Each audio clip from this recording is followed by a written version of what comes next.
Now, I know what you're thinking. You probably saw the thumbnail and thought to yourself, this has to be clickbait. A future first round pick after Nebraska really didn't have any picks last year. But I don't really clickbait on this channel. And if you know me, I like to bring, data, facts to my opinions and let you know how I got to that opinion and see if you agree. You may disagree, you may agree, but I want you to go ahead and I'm going to go through a few traits of this person. And after I do, I want you to drop your comments and let me know who you think it might be. Now, first things first, if you're new here, my name is Justin Adams. I'm a content creator here at Nebraska Football at the Voice of College Football. If you like what we're doing here, please consider liking and subscribing. It really, really helps me out if you like the video. I'd much appreciate that if y'all could just hit the like button real quick. Now, we're going to go through this detail by detail. I did a in-depth breakdown, so, bear with me here as I go through this. There's a lot of good information in here throughout, no fluff, okay? So here's the traits that I'm going to run through to see if you can determine who this player is. Okay. Now, versatility made a huge jump in 2023. Really wasn't supposed to contribute much. Wasn't a projected starter at his position group going into the season. Got better as the season went along. And now that he's focused on one position, is just scratching the surface of what he can be. Okay. You dropped your comments. The player that I'm talking about is none other than cornerback one, Tommy Hill. Now, why did I come to this conclusion with Tommy Hill? Well, let's go ahead and get into that, okay? So, first things first, let's go into Nebraska's defensive ratings, right? Nebraska's defense had the top rankings in these categories since 2011. 92.9 rush yards per game allowed. Total defense, 303.5 yards per game allowed. Scoring defense, 18.3 points per game. All three of those are also top 20 national in those categories. Okay. Now, Tommy Hill was actually listed on 24/7 as one of the most underrated players in the country, and for very good reason. Now, they did a brief description, but I'm going to go into detail as to why I think that and bring the data to back that point. Okay. So you thought maybe going into 2022 and 2023 that he was going to get more reps at wide receiver. The cornerback position was very, very, there was a lot of depth. There was a lot of moving parts. But, in 2022, Mickey Joseph wanted him at wide receiver. In the Rutgers game, he was added to the wide receiver room for depth. And, in 2023, what we saw is a steady improvement over the course of the season. And now his full focus is at cornerback. Now, this is another reason why I think he can take even bigger jump from 2023 to 2024, because now he is locked and loaded at the cornerback position. No more worries about wide receiver. He is our cornerback one. Okay. Now, let's go through him as a recruit. Now, 91 rated prospect, one of the top corners in that class, 11th ranked athlete in that class. And his traits, he was a dual sport athlete, played 7A ball in the state of Florida, went to the state semifinals, and I believe his junior season. He was an honorable mention in that 7A ball. 4th to 7th round projection is what they had him at coming out of high school in terms of draft projection. 6 feet tall with great arm length. He broke out his sophomore year as a wide receiver in high school, had 4 interceptions as a junior. Ball skills are excellent. Needs to develop the coverage techniques. Okay. So going into the 2023 preseason, like I said, was not projected on most depth charts. We had Quentin Newsome, Isaac Gifford, Omar Brown, Sean Singleton, Malcolm Hartzog. Evan Cooper has said about Tommy going into the season, going into last season, that he can do anything at the two positions. He has wowed the coaches and has wow plays, but needed to work on the consistent grind of the cornerback position, because the cornerback position is one of the most difficult positions to play on the field. Now, Rule even spotlighted a play in 2023 that they brought up in this article where Tommy Hill got cracked against Michigan, got hit really hard, now got back up, went back out there, and got right back on defense. Matt Rule had said in the Michigan game when it was 45 to something that he was going to let the younger guys go play and, wanted Tommy Hill to take a seat. But Tommy Hill refused and said, "No, I'm going out there." He tried to take him off the kickoff team. Tommy Hill said, "Don't ever do that again." Okay. Now, that is a player that you may see that as talking back or whatever, but that is a player who believes in their ability and they want to be out there fighting every single snap, no matter the situation for this team, no matter how they're feeling. They take a big hit, they're right back out there trying to rebound. Okay. That is what Tommy Hill brings. And I'm going to get into his PFF grades as well here in a little bit so I can show you some of the improvements and how big of a leap he has taken. Okay. Now let's talk about the 2024 season, if I could talk. He had career highs in tackles with 26, pass breakups with 9, interceptions with 4, and 2 pass deflections. Okay. Now, so let's dive into the numbers from the 2024 season. He had career highs in tackles, pass breakups, and interceptions. Okay. He had 26 tackles, 9 pass breakups, and 4 interceptions. Now, here's the key note. He did not get a bunch of snaps early on in the season, and he played much better in the later half of the season as he got more snaps. Okay. Now, the 4 interceptions he had, all 4 of those were in the final 6 weeks of the season. He had 2 pass deflections within the first 7 weeks and had 6 pass deflections in the final 4 weeks of the season. He had 3 the last game versus Iowa. He consistently got better as the season went along, even had 6 in one game. Now, 1 3-tackle game in the first 7 weeks, okay? The last 4 weeks of the season, he had 3 tackles or more in each of those games, including 16 tackles in the final 4 weeks, after only 11 tackles in the first 7 weeks. So 11 tackles in the first 7 weeks, 16 tackles in the final 4 weeks.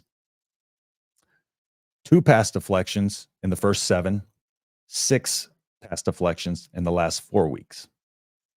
4 interceptions on the season, 4 interceptions in the last 6 weeks of the season. Okay. Tommy Hill got better and developed as the season went along after coming into this year. Some places, most places, not even projected to be a starting corner or even, have much of an impact at the cornerback position. Now, looking at his numbers compared to the Big Ten, he was first with the 13 passes defended, second in the Big Ten with 4 interceptions. He had the team lead in kickoff returns, 6 kickoff returns for 144 yards. And, he lined up mainly outside. He had 476 snaps at wide cornerback and 29 snaps as a box cornerback. Okay. Now let's get into a little bit of the PFF numbers here. I know we like data. I know we like numbers. So let's go ahead and dive into the PFF numbers. I'm going to go ahead and share my screen here with you. Okay, so here are Tommy Hill's PFF grades, and I'm going to break these down and compare him to some of the top cornerback draft picks in last year's draft and just see how closely they are in terms of ability and why I think he could potentially be a first-round pick. So if you look here, Tommy Hill, he had an 85.9 defense grade, which is basically his overall cornerback grade, an 87.1 coverage grade, and a 73.8 run defense grade. Now, his defensive grade overall, 29th out of 852 qualified cornerbacks. Coverage grade, 26th out of 776 cornerbacks. The biggest thing I want you to note out of this is look at the jump from 2021, 2022 to 2023. Now, in 2021, he was at Arizona State, okay? 2022, he was at Nebraska, and that was when they had him a little bit all over the field, really couldn't lock in at one position. And I do think that affected his development in a way because, like they said on his high school review, he needed to get better at coverage.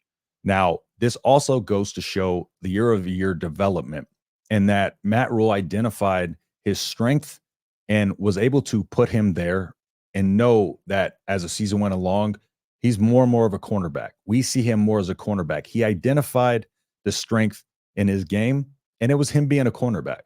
Now, the ball skills that I spoke of before, the fact that he was a wide receiver helps his ball skills tremendously. I talked about ball skills in my Bly Hill breakdown a couple days ago. So I am a big fan of that because that matters. That also is why alludes to why he had 4 interceptions and 2 in one game. So now looking over the actual snaps again, you see as the season went along, he had 17 here, 15 here, and just slowly started to climb.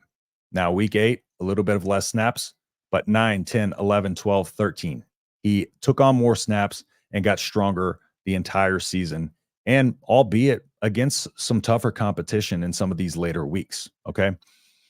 You look at the snaps, he played a ton of snaps, even though the first part of the season, he really wasn't a big factor. Okay. He sits at 6 foot, 195 pounds right now.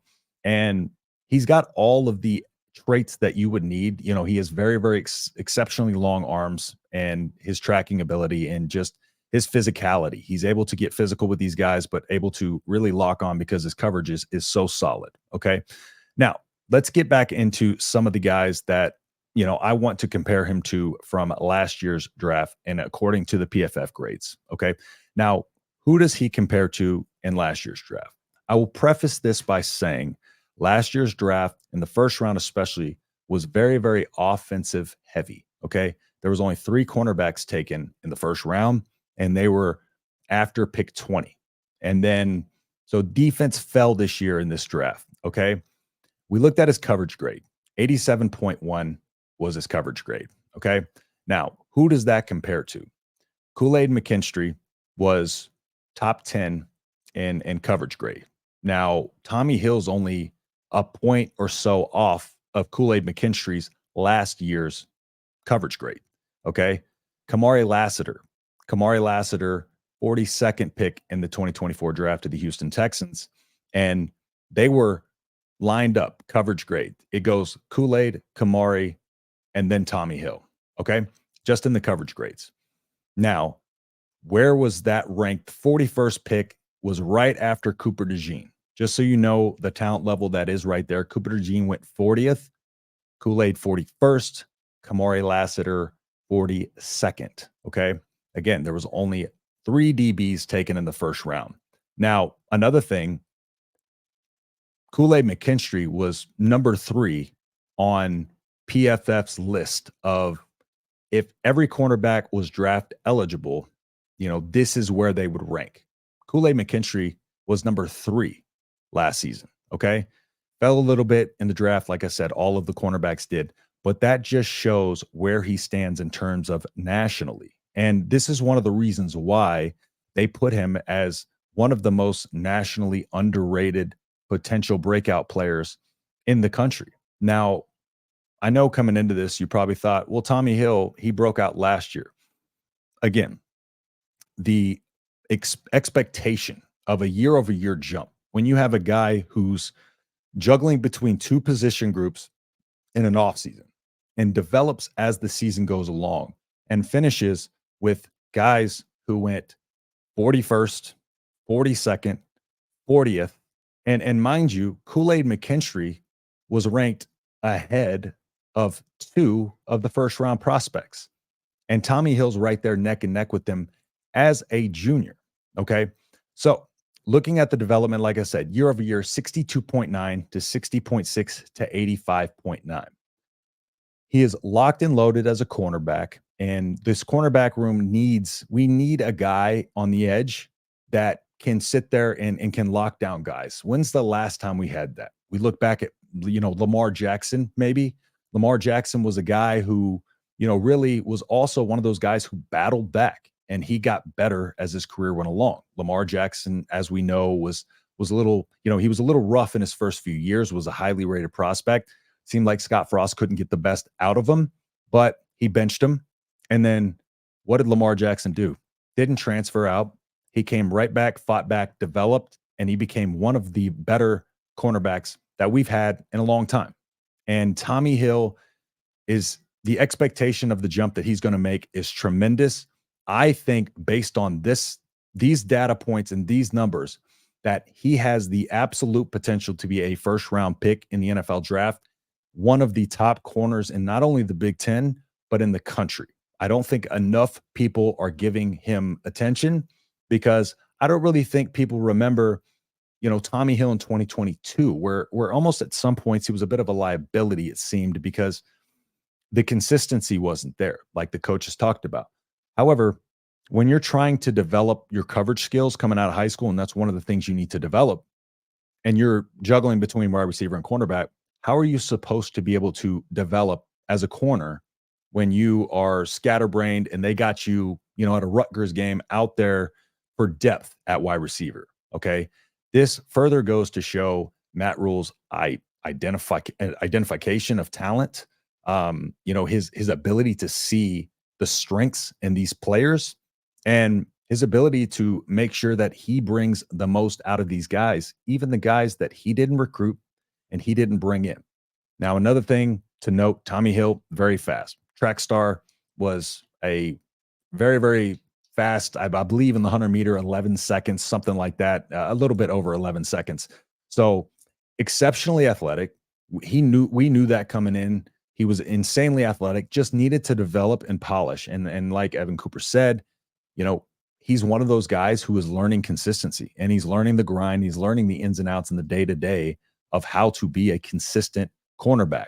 And the sky's the limit in 2024. I'm extremely excited about this cornerback room and Tommy Hill in particular. Hopefully Bly Hill comes back, and Bly Hill would be a great complement. You would have two cornerbacks with exceptional ball skills, exceptional length, and they have the ability to not only be physical, but they have the ability to cover without holding, cover without getting beat. They don't get beat a lot on film. Now, Tommy Hill in the past has, but last season, you don't see him get beat a lot. You see him running the routes for the receivers. Again, 4 interceptions. That is his ability to be able to lock in, and the football IQ is there. Everything that you need to have a first-round NFL draft pick at the defensive back position is there. And Tommy Hill is set up to be a star in college football next season. And it's time people start recognizing that. Okay. Now, again, people like to click out of the video the last 30 seconds, but stick with me for a second because, again, I'm going to continue this player spotlight series. Okay. If you want to be up to date and keep up to date with all the videos, make sure you subscribe and turn the bell notification on so you can continue to be updated with the content, as well as, you see a lot of Nebraska channels not really doing much football content. Okay. So here we're going to continue to bring you football content, film breakdowns, etc. If you like what we're doing here, please consider, again, liking, subscribing, drop a comment down below. Let me know what y'all want next, or a player that you think you might want spotlighted, and I'll get to your comments and I'll pick some from the comments that you want spotlighted, and I will go ahead and spotlight those players as well. Okay. Now, everybody have a great day, and I will see you tomorrow on Tuesday live stream at 6 p.m. Central. Peace.